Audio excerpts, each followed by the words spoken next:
नमस्कार, सर्वांचं स्वागत आहे पालिका प्रशासनच्या ग्राउंड रिपोर्टिंग मध्ये. पनवेल महानगरपालिका निवडणूक 2025-2026 लागू झालेली आहे, जाहीर झालेला आहे. आणि पनवेल महानगरपालिकेमधील प्रभाग क्रमांक म्हणजे पॅनल क्रमांक 18 मधून ड वॉर्ड मधून ऍडव्होकेट सिद्धेश गावकर निवडणूक लढवत आहेत अपक्ष म्हणून. ते आपल्या सोबत आहेत. सिद्धेशजी, मी तर पॅनल नंबर सांगितला, तरी पण तुम्ही तुमची थोडीशी तुमच्या पॅनल विषयी संबंधित सांगावं की तुमचा पॅनल नंबर कोणता, तुमचं चिन्ह कोणतं आणि तुम्ही कोणत्या पक्षाकडून, असं तुम्ही अपक्ष उभे राहिले तरी पण तुम्ही नागरिकांना सांगावं, तुमच्या मतदारांना सांगावं तुम्ही कोणत्या पक्षाकडून तुम्ही निवडणूक लढवत आहात. नमस्कार, मी ॲडव्होकेट सिद्धेश गावकर.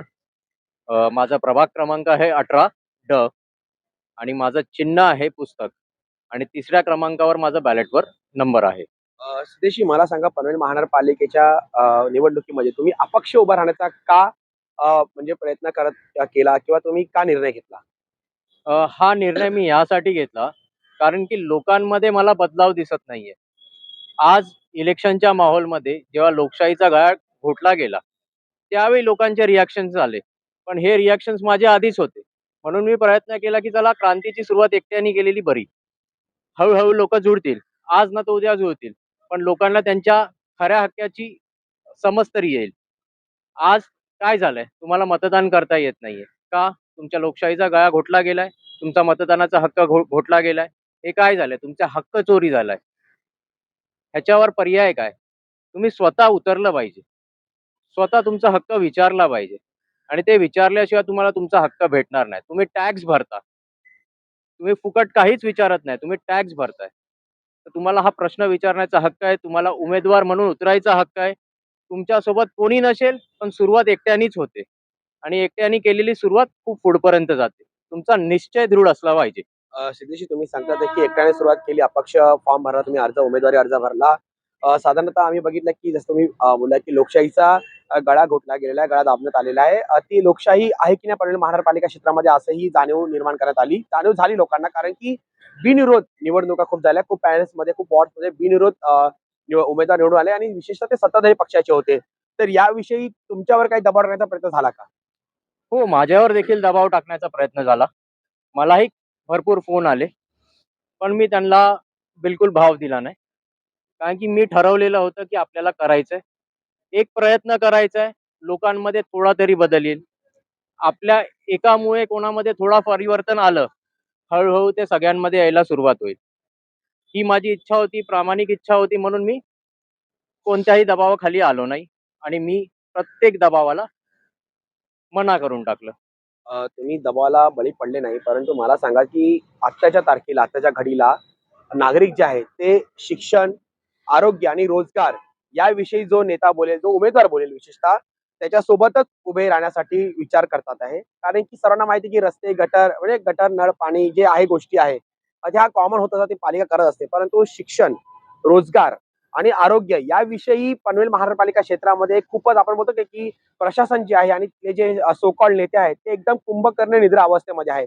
तर याच्या संदर्भात मला टप्प्याटप्प्याने सांगा की शिक्षण, आरोग्य आणि रोजगार या संदर्भात तुमचं विजन काय तुमच्या निवडणुकीला घेऊन, जेणेकरून जनता जी आहे, जे मतदार आहे, ते तुम्हाला मतदान करण्यासाठी इन्फ्लुएन्स होतील, तुमचा तो प्रभाव पडेल. शिक्षणाची गोष्ट केली तर पनवेल पालिकेच्या शाळा किती आहेत? पहिला प्रश्न तो. ते कितवी पर्यंत आहेत? 8वी पर्यंत आहेत. आपल्याला त्या शाळा 12वी पर्यंत पाहिजे. सीबीएसईच्या शाळा अजून पाहिजेत. त्याच्याने काय होईल की हे प्रायव्हेट स्कूल्स जे आहेत, तिथं भरपूर फीज आखली जाते. मी तुम्हाला सांगू इच्छितो की काही प्रायव्हेट स्कूलमध्ये तर नर्सरीला ऍडमिशन घ्यायला पालकांना लाख रुपये भरावे लागतात. तुम्ही विचार करा, तुम्ही तुमच्या शिक्षणासाठी किती खर्च केलेला. हा स्वतःलाच विचार करण्याचा प्रश्न आहे. आपण टॅक्स भरतो, तर पालिकेने आपल्याला ही सुविधा तर दिलीच पाहिजे. तुम्ही मुंबई बघा, नवी मुंबई बघा, सगळीकडे पालिकेच्या शाळा आहेत, स्वस्त आहेत. लोक तिथं ऍडमिशन घेतात, चांगलं शिक्षण घेतात, चांगले फॅसिलिटीज अनुभवतात. तर ह्या फॅसिलिटीज आपल्याला का नको? ही आपला पण हक्क आहे ना. तुम्ही मतदार राजा आहात, तुमचा पण हक्क आहे हा. हा प्रश्न तुम्ही विचारला पाहिजे. तुम्ही नाही विचारत. मला मला साथ द्या, मी प्रयत्न करतो आणि मी हे प्रश्न सातत्याने तुमच्यासाठी मांडतो. कारण की शिक्षण, आरोग्य आणि त्याच्यासोबत स्किल डेव्हलपमेंट, जेणेकरून तुम्ही शिकल्यानंतर अजून काय स्वतःचे स्किल डेव्हलप कराल आणि त्याच्याने तुम्हाला नोकरीमध्ये सुविधा भेटेल की बाबा तुम्हाला काहीतरी येतं तर तुम्ही नोकरीमध्ये पुढे वाढाल. मला सांगा की आरोग्याच्या बाबतीतला विषय जर घ्यायचं झालं तर पनवेल महानगरपालिका स्वतःचं प्रशासकीय मुख्यालय करोड रुपये खर्च करून बांधत आहे. मात्र पनवेल महानगरपालिकेचं पनवेल महानगरपालिकेचं स्वतःचं असं प्रथम संदर्भ रुग्णालय सुद्धा नाहीये. सुपर स्पेशालिस्ट आमची गोष्ट राहिली. तर या संदर्भात आपण तुमचं विजन काय? बघा, कोविड सारखी महामारी येऊन गेली आपल्याकडे. कित्येक लोक बेरोजगार झाले. कित्येक लोकांच्या घरात ते एक्सपायर झाले, ज्यांना आता कोण सांभाळणारं पण नाहीये. जे सांभाळणारे होते तेच एक्सपायर झाले. आता ह्या गोष्टीला समजून पनवेल महानगरपालिकेने किमान एक हॉस्पिटल निर्माण केलं पाहिजे होतं. तुमच्या बेसिक हेल्थ केअरची तरी फॅसिलिटीज घेतली पाहिजे होती. मोहल्ला क्लिनिक तरी केले पाहिजे होते. हे सगळं काहीच दिसत नाही. आज धुळीचं साम्राज्य पसरलंय. प्रत्येक दुसऱ्या व्यक्तीला सर्दी, खोकला, ताप चालूच आहे कंटिन्यू पनवेलमध्ये. यावर पालिका काय करते? ह्युमिडिफायर्स आणतायत, ते बेसिकली पाणी कुठं मारलं जातंय? ह्युमिडिफिकेशन किती होत आहे? काहीच नाही होत आहे. त्याचा त्रास कोणाला होत आहे? जनतेला होतोय. हा जनतेचा प्रश्न आहे, जो जनतेने विचारला पाहिजे पालिकेला, की हे सगळं का होतंय? तुम्हाला तुमचा हक्क का दिला जात नाहीये? आणि एक हेल्थ केअर फॅसिलिटी ही असलीच पाहिजे पालिकेमध्ये. सर्वात महत्वाची आधुनिक तिकडे गोष्ट तर आम्ही बघितली पनवेल महानगरपालिका क्षेत्रामध्ये उद्यान आणि मैदानाला घेऊन थोडीशी म्हणजे अपेक्षा भंग झालेला आहे जनतेचा. म्हणजे वेल डेव्हलप्ड एरिया आहे तुमचा. जर पॅनल बघितला तर सिडको डेव्हलप्ड एरिया आहे आणि काही पनवेल आहे, जुनं पनवेल आहे. तर मॅक्झिमम तर सिडको डेव्हलप एरिया आहे माझ्या मते. तर ह्या भागामध्ये उद्यानं आहेत, तिची नावासाठी आहे, तिथं घाण आहे, सर्व गोष्टी आहेत, मैदानं मोठी नाहीयेत. त्याच्यामुळे क्रीडापटू घडू शकत नाहीये. विरंगुळासाठी लोक जाऊ शकत नाही, एंटरटेनमेंट काहीच नाहीये, रिफ्रेशमेंट नाहीये.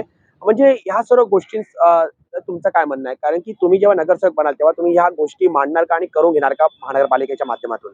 आता कसं, गार्डन फॅसिलिटीज आता सध्या तरी त्यांनी केली, पण त्याचा मेंटेनन्स खूप हाय आहे.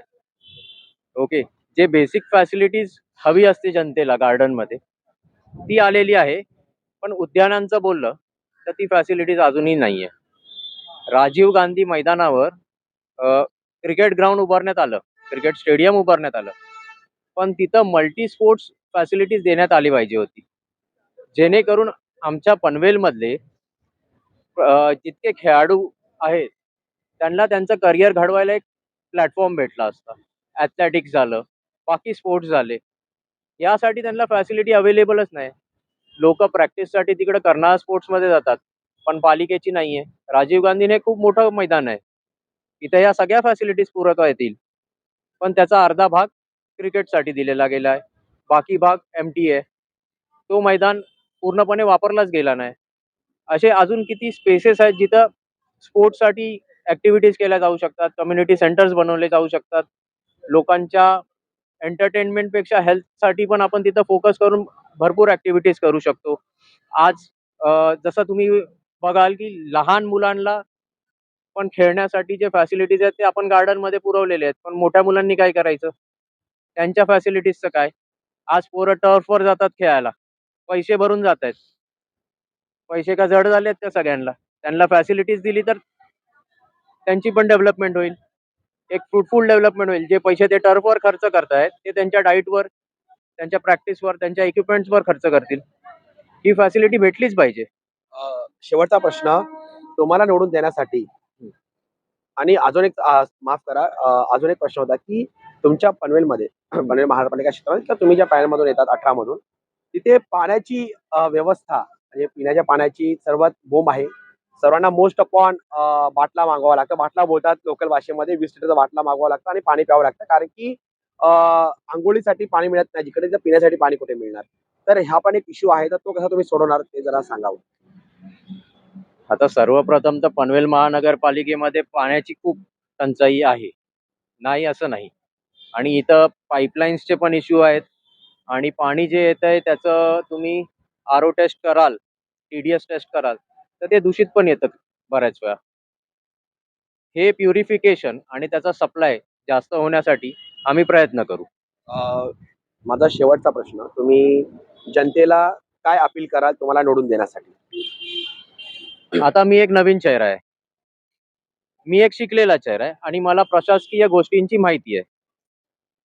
माझं एज्युकेशन मी LLB आहे, BMS आहे, पोस्ट ग्रॅज्युएट आहे आणि आता LLM ही करतोय. तर मी उच्च शिक्षित आहे आणि मला जनतेसाठी काय करायचं, प्रशासकीय गोष्टी कशा हाताळायच्या आणि लोकांपर्यंत त्या कशा पोहोचवायच्या ह्याची जाण आहे.